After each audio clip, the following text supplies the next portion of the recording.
শাকিব খানের ঢাকা ক্যাপিটালসের সাফল্যে উঠে পড়ে লাগছে অপু বিশ্বাস এবং বুবলি। কেমনটা লাগে বলেন তো ভিউয়ার্স?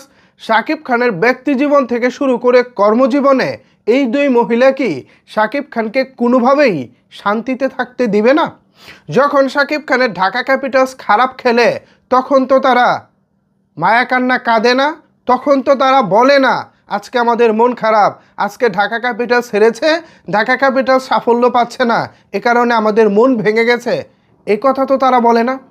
যখনই দেখলো শাকিব খানের ঢাকা ক্যাপিটালস বিপিএলে দারুণ রেকর্ড করেছে, দল হিসেবে দারুণভাবে কামব্যাক করেছে, বিপিএলের সকল রেকর্ড উলটপালট করে দিয়েছে, ঠিক তখনই তাদের মনে হয়েছে এখন আমার কেক কেটে জয় উদযাপন করা উচিত, এখন আমার ফেসবুকে স্ট্যাটাস দিয়ে জয় উদযাপন করা উচিত।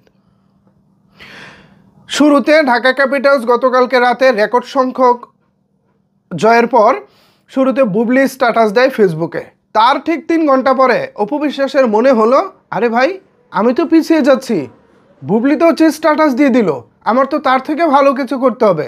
ফলাফল বুবলি দিয়েছে খালি মুখে স্ট্যাটাস আর অপু বিশ্বাস দিয়েছে একেবারে কেক কেটে। মানে আলোচনায় থাকতে হবে তাদের। শাকিব খান, ঢাকা ক্যাপিটালস এগুলো এখানে মুখ্য বিষয় না, মুখ্য বিষয় হচ্ছে তাদের শিরোনামে যেতে হবে। কেন শিরোনামে যেতে হবে?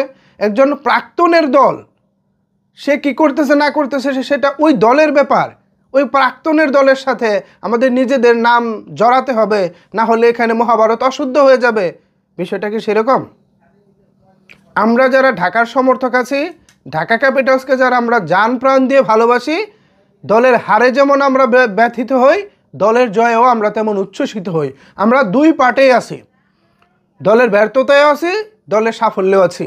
কিন্তু আপনারা শুধু সাফল্যের কেক কেটে খাবেন আর ব্যর্থতাটা কাঁধে নেবেন না, সেটা তো হতে পারে না। এই ক্ষেত্রে তো আপনাদের আচরণটা দ্বিমুখী হয়ে গেল।